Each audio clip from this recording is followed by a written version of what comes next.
Greg. Feelings mutual. I'm going to leave this here. Thank you. So yeah, just feelings mutual. I'm really excited to be here, and really thankful to Greg and the other editors of Pangyrus for reaching out to me and giving me a chance to read some of my stuff next to these awesome writers. And on a totally personal note, I'm really excited to be here at Porter Square Books because I used to be a bookseller here a couple years ago, just for a summer. So every time I come in here, it feels a little bit like a little bit of a homecoming, and I sort of know where things are shelved. But it also kind of weirdly and delightfully feels like I should be shelving books and answering the phone. It's just, it's a great, it's kind of a just interesting, fun feeling, and it never really gets old for me. So thanks for Porter Square Books for that.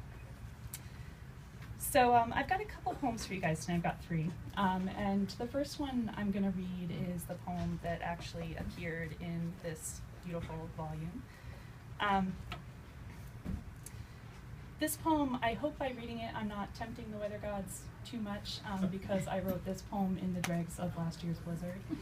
And you know, I suspect probably like a lot of you here who are local, I was kind of stuck in my house and sitting on my couch, and I looked out the window and there were no sidewalks and there was no tea and everything was horrible. So being a writer, I guess I did the only thing I really knew how to do at the time, and I sat down and played with words for a little while. And ultimately this poem came out of those hours. So since it is February 1st and we are coming up on the first anniversary of Snowmageddon, this is New England February.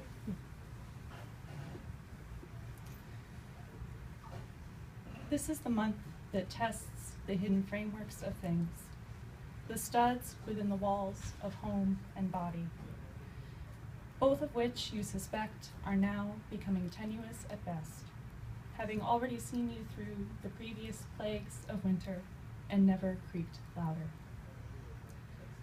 Even your faith suffers these days.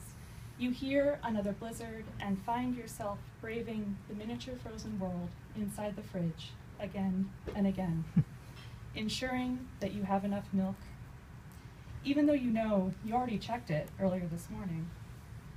The knowledge of this perhaps also nagging at you as you make your way back to the couch and sit there and brood and start to worry instead that you might be developing OCD. You look for ways to distract yourself from these morbid thoughts. You tell yourself, it's only snow, after all. Another world will surely come after this. And with this new boldness to bolster you, you go to your window and open the shade and gaze into the whirlwind that your front lawn has inexplicably become.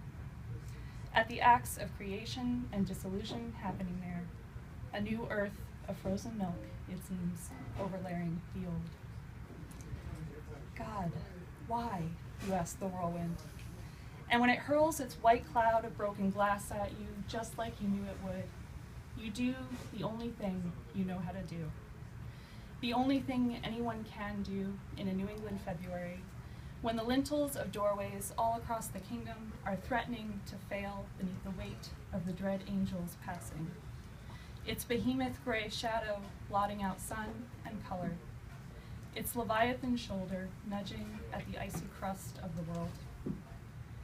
You go back to your fridge and open the door and face that inner cold once again, reassuring that you have enough milk, reassuring yourself, too, that you will paint the studs of your bones with it, that you will hunker down and wait out this last rage of winter, this final breaker of king and subject alike, that it too will soon pass over you in favor of another less fortunate firstborn, leaving you intact, your own lintel untouched.